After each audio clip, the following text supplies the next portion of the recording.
오늘 저의 설교 제목은 심는 대로 거둔다라는 주제입니다.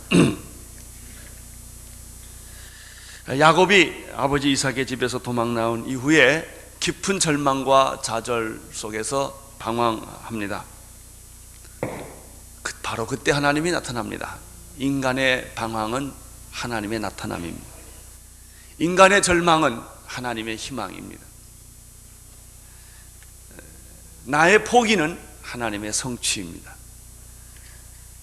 야곱의 꿈속에 하나님이 나타나셔서 위로와 격려와 희망의 메시지를 야곱에게 던져줍니다. 나는 너희 조상의 하나님일 뿐만 아니라 너의 하나님이요, 내가 너에게 이 땅을 줄 것이고 너와 내 자손을 축복할 것이며 나의 이 약속이 이룰 때까지 나는 너를 떠나지 않을 것이다 라는 메시지를 줍니다. 야곱은 충격을 받습니다. 첫째, 하나님이 자기에게 찾아오셨다는 사실 앞에 충격을 받고, 두 번째는 야단칠 줄 알았는데, 왜냐하면 야곱은 야단 맞을 짓을 했기 때문에 심판을 받을 줄 알았는데 하나님은 야단도 치지 아니하시고 심판도 하지 아니하시고 오히려 격려와 희망의 메시지를 주셨기 때문에 야곱은 충격을 받습니다. 사람은 누구든지요, 잘못한 사람을 야단치면 안 변합니다. 그러나 용서하고 격려해주면 사람이 변합니다. 하나님의 이 위로 때문에 야곱은 지난 과거의 상처를 씻게 되고 다시 그가 일어날 수 있는 용기를 갖게 됩니다. 사람에게 용기를 주는 방법은 사랑뿐입니다. 그를 인정해주고 그를 격려해주고 그를 믿어주면 다시 살아나는 법입니다. 그는 새로운 발걸음으로 삼촌 라반의 집으로 찾아가게 되고 그 집에 거하면서 라반의 둘째 딸인 라헬을 사랑하게 됩니다. 야곱은 라헬을 자기 자신의 아내로 삼기 위해서 라반의 집에 머물면서 7년 동안 스스로 봉사하겠다고 선언합니다. 만약 이 딸을 나에게 주시면 내가 7년 동안 이 집에서 무보수로 일을 하겠습니다. 7년이라는 세월은 짧은 세월이 아닙니다만은 사랑하는 사람에게는 수일처럼 느껴지는 것입니다. 여러분, 마음에 갈등이 있으면 7일도 7년처럼 느껴지고 마음에 기쁨이 있으면 7년도 7일처럼 느껴집니다. 이 험한 세상을 기쁘게 사는 방법은 간단합니다. 사랑하면 세상이 재밌습니다. 그리고 내 마음에 감격이 있으면 세상살이는 재밌습니다. 바로 이것이 야곱이 새롭게 새 삶을 시작하는 이야기입니다. 7년이라는 세월은 흘렀습니다. 야곱에게 있어서 7년은 희망의 7년이었고 기다림의 7년이었습니다. 우리에게는 하나님이 30년, 40년, 어떤 사람 70년, 80년 시간을 줍니다. 똑같은 인생이지만 어떤 사람이 기대와 감격의 일생일 수도 있고 어떤 사람은 지겹고 지루하고 권태로운 일생일 수 있습니다. 하나님을 만나십시오. 세상이 즐겁습니다. 여러분, 하나님을 만나십시오. 미래가 밝습니다. 그리고 고통도 축복으로 변합니다. 21절을 읽겠습니다. 시작. 야곱이 라반에게 이르되 내 기한이 찼으니 내 아내를 내게 주소서. 내가 그에게 들어가겠나이다. 7년이라는 세월을 계산하고 있는 사람은 라반이 아니라 야곱입니다. 왜 시간을 계산할까요? 라헬과 결혼한 날을 기다리고 있기 때문에 그렇습니다. 천국을 가는 사람은 날짜를 계산하고 삽니다. 천국이 없는 사람은 인생을 되는 대로 삽니다. 무의미하게 삽니다. 그러나 천국을 가진 사람들은, 천국을 소유한 사람은 내가 죽어서 천국 갈 날을 기다립니다. 그래서 신앙이란 젊었을 때보다 늙었을 때가 더 재밌습니다. 왜? 천국 갈 날이 가까웠으니까. 늙어간다고 하는 것은 비극이 아니라 즐거움입니다. 7년이란 세월 동안 야곱은 흥분의 7년을 보냈고, 설레임의 7년을 보냈고, 기다림의 7년을 보냈습니다. 목적이 있는 사람은 인생이 즐겁습니다. 이루어야 할, 성취할 비전이 있는 사람들은 어떤 고통스러운 세월도 쉽게 보낼 수가 있습니다. 야곱은 하루하루를 손꼽아 기다렸을 것입니다. 그리고 라반에게 찾아가서 날짜를 상기시켜 주었습니다. 이제 7년이 곧 옵니다. 7년이 옵니다. 7년이 되면 당신의 둘째 딸을 나에게 주십시오. 라반은 약속을 했기 때문에 어쩔 수가 없습니다. 주고 싶지 않지만 주어야 하고, 기억하고 싶지 않지만 기억해야 합니다. 왜냐하면 야곱이 조르니까. 7년 다 됐습니다. 자꾸 말을 하니까 라반은 할 수 없이 동네 모든 사람들을 다 초청해서 결혼식을 베풉니다. 22절을 보십시오. 22절 시작. 라반이 그곳 사람을 다 모아 잔치하고, 따라서 이 결혼식은 은밀하게 하는 결혼식이 아니라 라반도 잘 알고 있고 야곱 자신도 이 결혼식의 의미를 잘 알고 있습니다. 야곱이 결혼할 여자가 라헬이라는 것도 온 천하가 다 아는 이야기입니다. 그리고 라반의 딸인 라헬이 결혼 당사자니까 왜 모르겠습니까? 7년 동안 있는 동안에 결혼식도 안 했고 같이 살지는 않지만 서로 아마 연애를 했을 거예요. 그래서 라헬도 자기 결혼식을 알고 있었고, 라헬의 언니였던 레아도 알고 있었고, 그리고 그 주변 사람들이 다 알고 있었던 소문난 결혼식입니다. 그런데 막상 결혼식을 치르고 났을 때 엄청난, 그리고 어처구니 없는 일이 발생을 합니다. 그것은 야곱이 결혼식 다음 날 아침에 눈을 뜨고 보니까 자기 옆에 누워있는 여자가 라헬이 아니고 레아였다고 하는 사실입니다. 23절, 24절을 보십시오. 시작. 저녁에 그 딸 레아를 야곱에게 데려가며 야곱이 그에게 들어가니라. 라반이 또 그정 실바를 그 딸 레아에게 시녀를 주었더라. 여기 23절, 24절에 보면은 저녁에 그 딸 레아를 야곱에게 데려가며 야곱이 그 여자에게로 들어갔다고 말했습니다. 그리고 라반이 레아만 보낸 거 아니고 그 24절이 이게 더 재밌는 얘기입니다. 그 여정 실발 몸종까지 딸려 보냈다라고 말하고 있죠.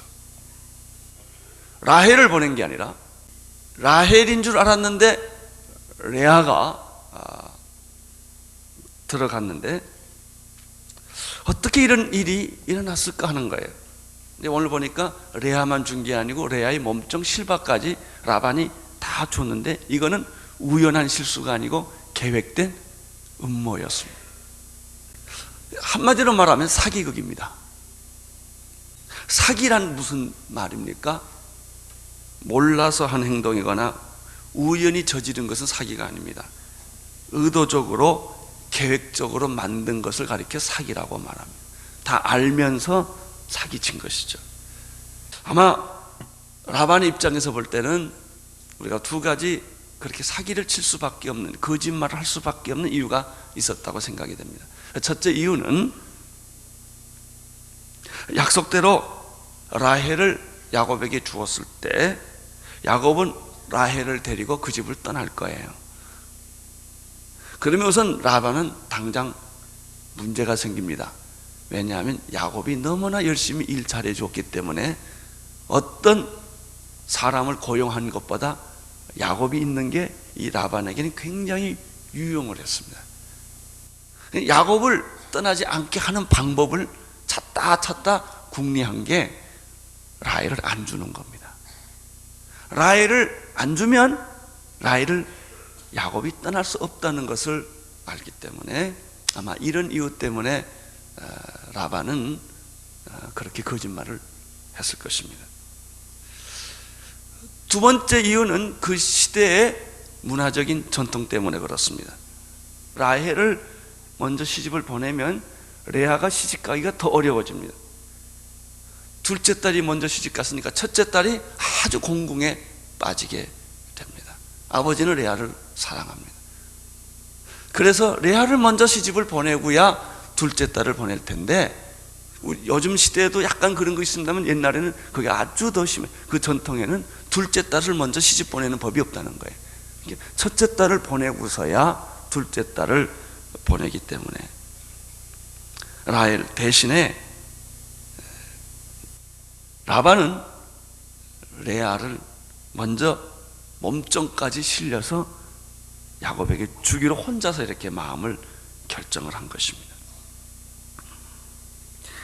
결혼식 전날 밤 얼마나 이 라반에게는 고통스러운 밤이었겠습니까? 그리고 이 얘기를 분명히 라헬에게 했을 거예요. 양해를 구해 됐을 거예요. 만약에 라헬이 동의를 하지 않았다면, 이 장면이 전혀 없는데 이건 상상하는 거예요. 라헬이 동의를 하지 않았을 확률이 많습니다. 그랬을 때는 아버지는 이 일을 성사시키기 위하여 분명히 라헬을 어딘가 가둬놨을 것 같아요. 가둬놓고 일을 저질렀을 것 같아요. 그리고 이 사실을 이야기를 분명하게 해준 건 레아입니다. 왜냐하면 레아는 옛날에 야곱 자신과 같이 아버지하고 음모를 꾸며서 그가 야곱에게 의도적으로 들어갔기 때문에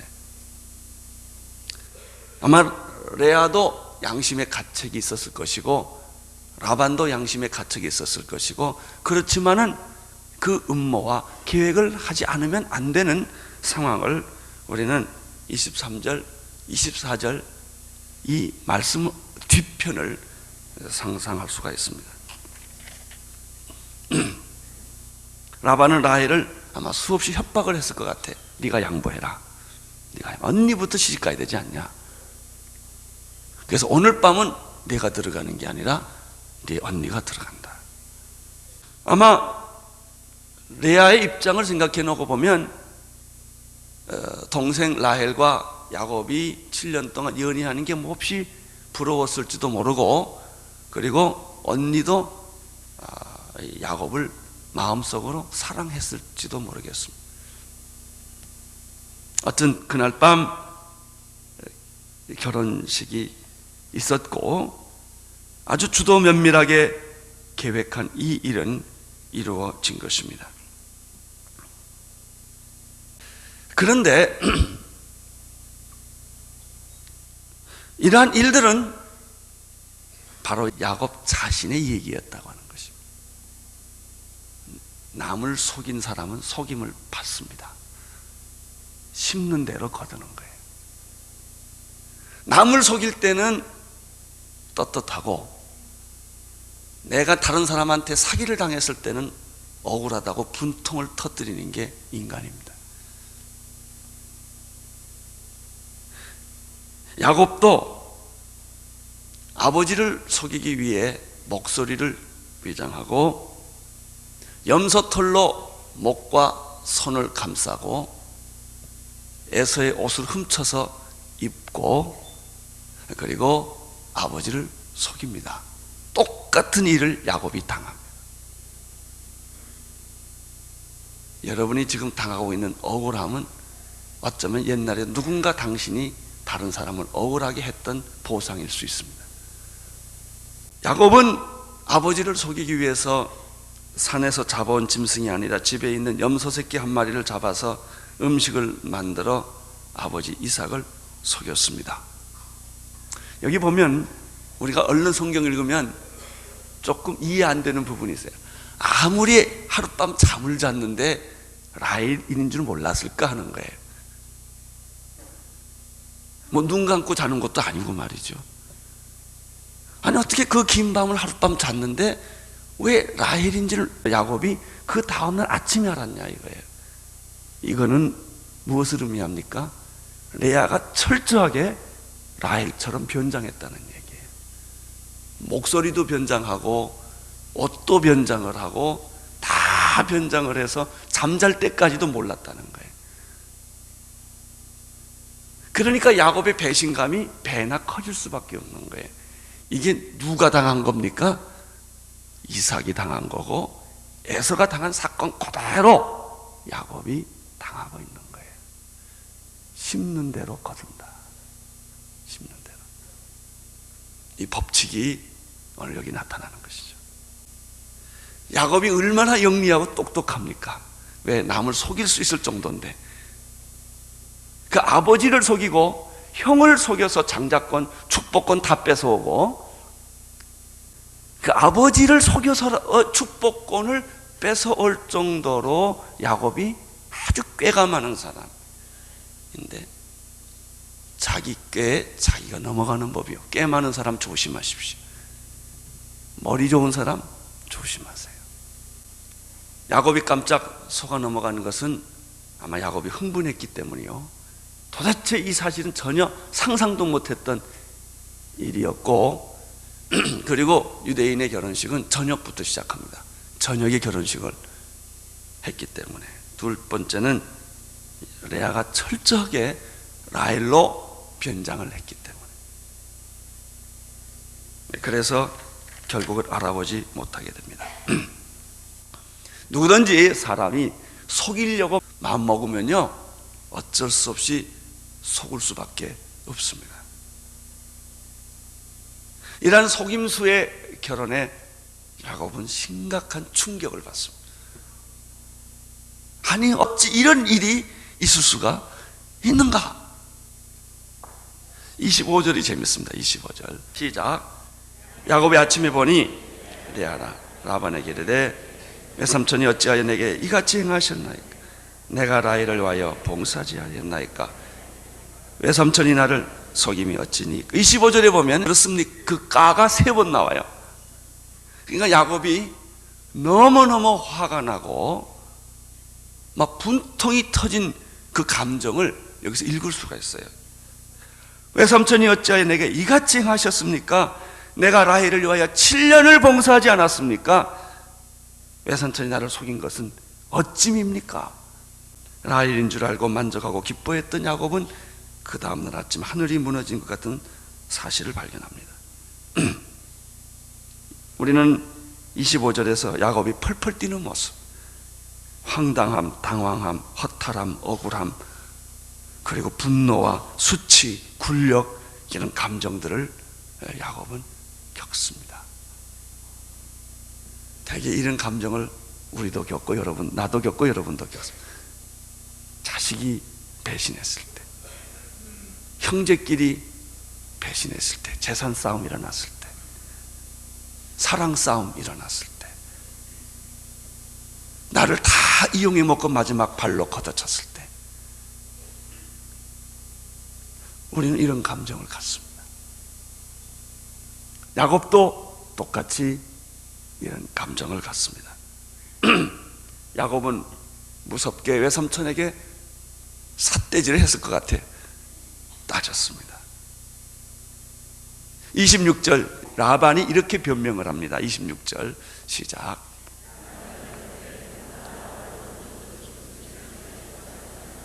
라반은 뭐 할 말이 없죠. 그렇지만 우기는 거예요. 우리 동네에서는 이런 법이 없다. 언니부터 준다. 아니 처음부터 언니부터 준다고 해서 문제가 안 돼요. 라헬을 둘째를 주겠다고 해놓고 바꿔치기 했기 때문에 아무리 라반의 주장이 옳은 것이라 할지라도 속인 것은 속인 거예요. 사람의 주장이란 게 다 그렇습니다. 자기 소견에 옳아 보여도 그것은 한편이 옳은 것뿐이에요. 여러분이 옳다고 주장하는 것은 객관적으로 보면 다 완전히 옳은 것은 아닙니다.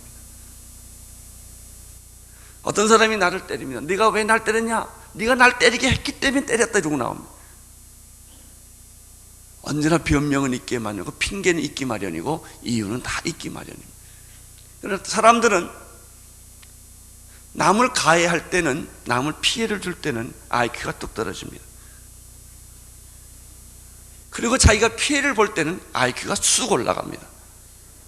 내가 언제 그랬냐 이거예요. 언제 그랬냐. 그러나 또 피해를 받은 사람은 이렇게 말합니다. 당신이 그때 눈을 가름하게 뜨고 목소리는 이렇게 떨렸고 토시까지 다 기억합니다. 아, 내가 언제 그랬냐. 그럼 피해받은 사람은 다 기억하고 있고 가해한 사람은 하나도 기억을 안 하고 있어요. 그것뿐이에요. 그 차이예요.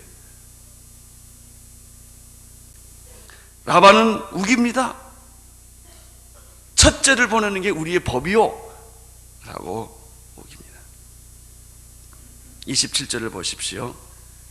이를 위하여 7일을 채우라. 우리가 그를 내게 주리니 내가 그를 위하여 또 7년을 내게 봉사하리니.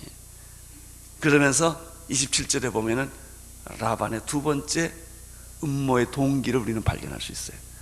그 첫째 레아 때문에 그런 것도 있지만 사실은 너 레아 갖고 싶으면 7년만 더 봉사해라. 그 얘기예요. 속셈이 여기 있었던 거예요. 라반의 속셈. 여러분, 그것은 라반의 속셈이 아니라 인간의 모든 속성이에요. 다 말은 멋있게 해도요, 뒤져놓고 보면 다 속셈이 있어요. 다 욕심이 있고요, 이해관계가 뒤따르고요. 그렇게 사람은, 인간은 순수하지 않습니다. 시집 보내는 데도 순수하지 않고요, 장가 보는 데도 순수하지 않고요, 심지어 예수 믿는 것까지도 순수하지 않을 때가 참 많습니다. 겉으로는 봉사하고 다 순수하게 하는 것 같아도 가만 뒤를 파보고 보면 하나님 보실 때 순수하지 않는 부분이 인간 안에 많이 있는 것이 인간입니다.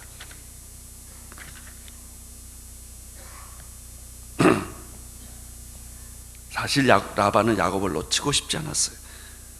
두 가지가 있어서 레아를 먼저 시집 보내고 싶은 마음도 있었고 또 야곱을 놓치고 싶지 않는 마음도 있었기 때문에 그는 이렇게 일을 합니다. 그리고 제안을 합니다. 이 라반이 참 대단한 사람이에요. 그렇게 화나고 있는 야곱에게 그러지 말고 다 결혼식을 하면 신혼여행 가듯이 일주일 동안을 7일을 보내야 됩니다. 이게 7일을 보낸다는 게 우리식으로 말하면 신혼여행과 같은 거예요. 7일 동안은 아무도 못 건들게 합니다. 너 결혼했으니까 7일 동안은 레아하고 잘 지내고 그러고 난 다음에 라헬을 또 줄 테니까 7년만 더 봉사해라. 첫 번째 7년을 봉사하겠다는 것은 야곱이 제안한 거고요, 두 번째 7년을 더 봉사하라고 하는 것은 라반이 제안을 합니다. 라반은 두 가지 목적을 다 달성하고 싶어 했습니다. 28절 29절을 읽으십시오. 시작. 야곱이 그대로 하여 그 7일을 채우며 나에게 그 아내를 주고 라반이 또 여종 비라를 그 딸 라헬에게 주어 시녀가 되게 하였다. 그런데 이상한 게 하나 있습니다. 28절에 보면은 라반의 제안을 야곱이 순수하게 받아들이고 있다고 하는 사실이에요. 25절에서는 펄펄 뛰었죠. 당장 무슨 일이라도 낼 것 같이 흥분하던 야곱이 왜 28절에서는 라반의 제안을 그렇게 순하게 받아들였을까 하는 것입니다. 우리는 적어도 두 가지 이유를 야곱에서 발견합니다. 첫 번째 이유는 아마 이런 황당한 일을 당하고 나서 야곱이 주제 파악을 했던 것 같아요. 심는 대로 거둔다. 내가 남을 속였으니까 나도 이런 일을 당하지. 이런 생각을 그가 했을 가능성이 있습니다.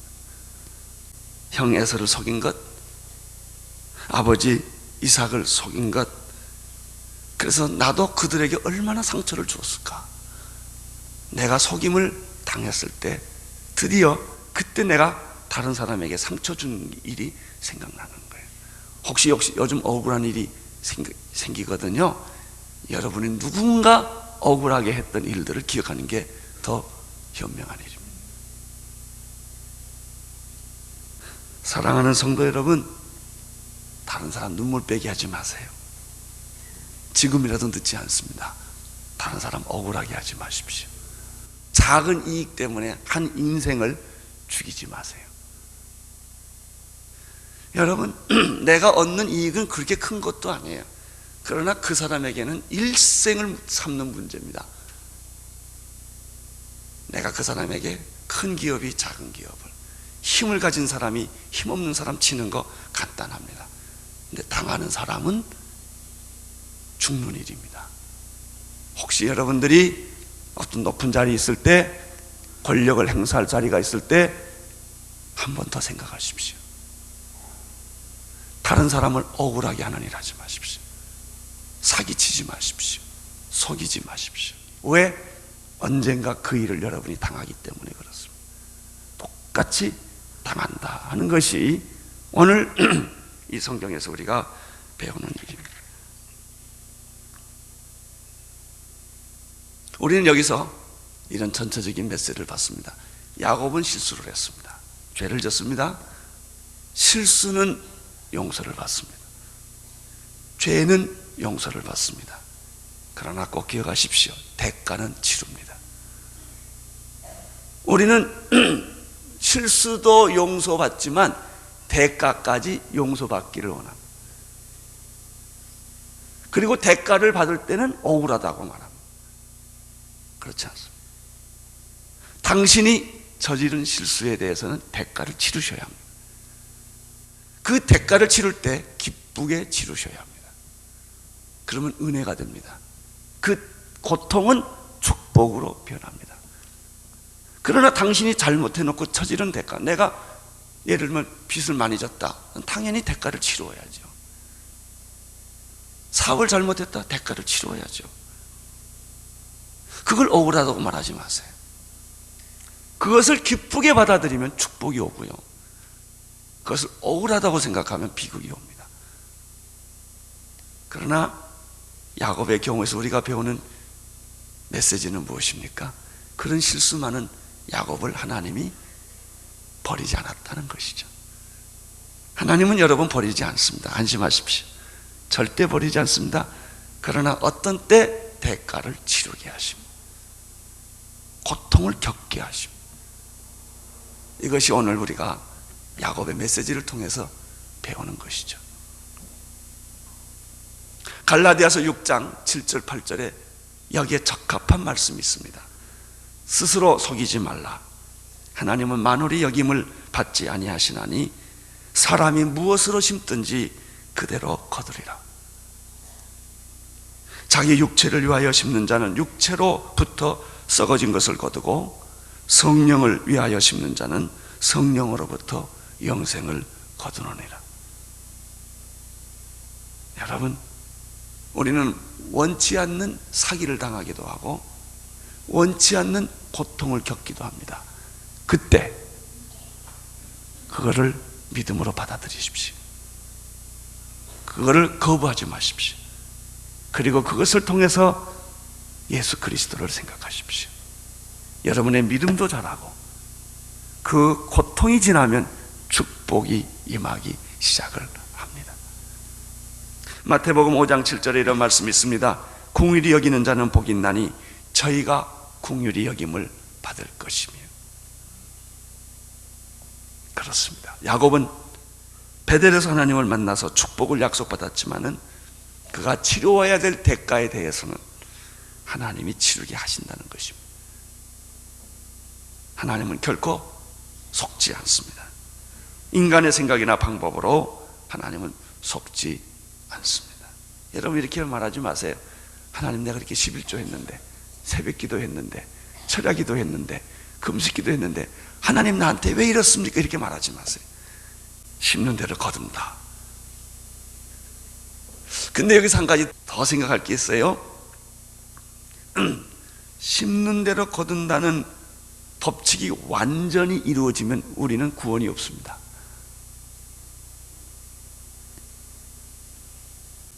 만약 힘든 대로 다 걷어버리면 우리는 구원의 길이 없어요. 그래서 하나님은 우리에게 예수님을 보내주신 것입니다. 이때 예수님을 바라보십시오. 억울할 때 예수님을 바라보십시오.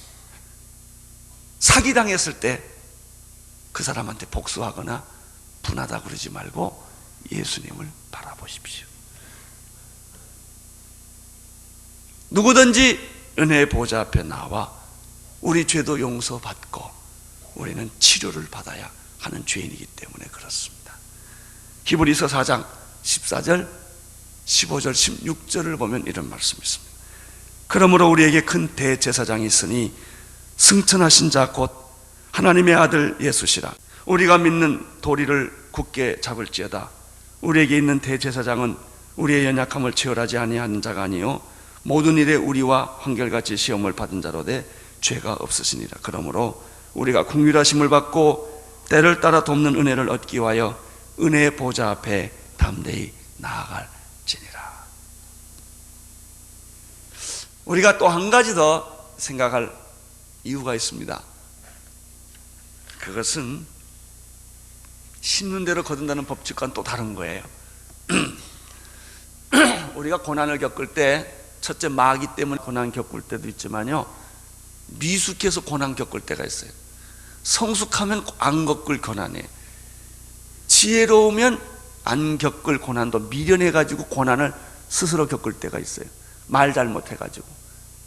침묵하면 고난 없을 터인데 그냥 그 입을 참지 못해가지고 몇 마디 말을 해가지고 큰 실수를 할 때가 참 많습니다.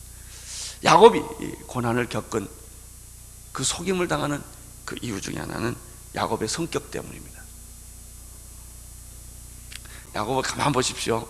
사건이 생길 때마다 야곱을 따라다녔던 공통된 사건이 하나 있습니다. 그게 거짓말입니다. 야곱 주변은 자기가 사기를 당했던, 남을 사기를 쳤던지 간에 야곱의 속성상 가지고 있는 게 뭐냐면 거짓말의 속성이 있어요. 작은 거짓말을 쉽게 하는 게 야곱입니다. 사랑하는 성도 여러분, 나는 여러분의 성격 속에 작은 거짓말이 없게 되기를 바랍니다. 약간의 사기성, 여기 야곱이 늘 따라다니는 그의 약점입니다. 두 번째 야곱의 성격상 약점은 하나님을 안 믿는 게 아니라 덜 믿는 약점이 있어요. 잘 믿다가 결정적인 순간에는 물질로 돌아가 버립니다. 물질을 택합니다. 잘 가다가 결정적인 순간에는 자기 생각으로 돌아갑니다. 이게 야곱이었습니다. 세 번째 야곱의 약점이 있어요. 우유부단한 성격이에요. 항상 야곱은 현실의 이해 쪽으로만 갑니다. 옳고 그른 것 쪽으로 안 가고 내게 이롭냐 이롭지 않느냐의 선택을 합니다. 이게 야곱의 약점이었습니다. 그래서 그 두 번째 라반의 제안에 있을 때 야곱이 단호히 끊지 못하는 성격이 바로 이 성격 때문에 이것도 좋고 저것도 좋고 다 좋은 게 좋은 거 아니냐 하는, 이런 남자로서는 좀 창피한, 남자로서는 좀 가져서는 안 되는 그런 성격을 가졌습니다. 이런 성격을 가진 남편을 만난 부인은 평생 괴로워합니다. 왜? 남자가 딱 서지를 못하고 항상 이렇게 왔다 갔다 하니까. 야곱이 이런 성격의 사람이었어요. 그러나 더 놀라운 사실은 하나님이 이런 야곱을 버리지 않고 믿음의 조상으로 쓰셨다는 사실입니다. 이분이 하나님이십니다. 하나님은 좀 부족하지만 여러분을 쓰기를 원하십니다. 실수가 있지만 하나님은 여러분을 쓰기를 원하십니다. 축복의 조상으로 여러분을 삼기를 원하십니다. 이것이 오늘 우리가 야고보의 배신을 통하여 배우는 사실입니다. 30절을 보십시오. 30절 시작.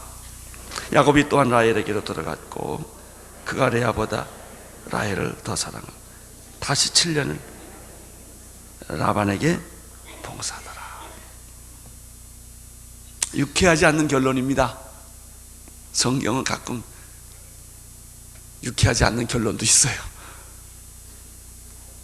어쩔 수 없는 불행입니다. 결국 야곱은 레아도 받아들이고 라헬도 받아들이고, 그러니 레아는 뭡니까? 같이 두 여자를 데리고 살면서 한 여자를 더 사랑하니 그 레아의 자존심, 가슴 아픔, 상처는 어디 가서 보상을 합니까? 그러나 야곱은 우유부단한 자기 성격 때문에 결국 이런 삶을 스스로 자초하고 맙니다. 사랑하는 성도 여러분, 예수님을 바라보십시다. 우리 모두 예수님을 바라보십시다. 우리 부족하고 연약한 모습을 가지고 있는 인간이지만 예수님을 바라볼 때 우리는 축복의 조상으로 변신하게 될 것이며 내 삶은 한 단계 더 위로 올라가게 될 것입니다. 기도하겠습니다. 하나님 아버지, 오늘 우리는 야곱의 결혼을 통해서 인간의 배신과 인간의 속임수와 인간의 야망과 인간의 어리석음, 이 모든 현장들을 볼 수 있었습니다. 주님, 내 삶을 주님께 드립니다. 우리도 실수가 많고 남에게 상처를 주었고 또 상처를 받고 살아왔지만 이제 나의 남은 생애가 예수님을 바라보면서 좀 더 주님 가까이 가기를 원합니다. 나 때문에 눈물 흘리는 자가 없게 도와주시고 나 때문에 상처받는 사람이 없도록 도와주시옵소서. 예수님 이름으로 기도드립니다.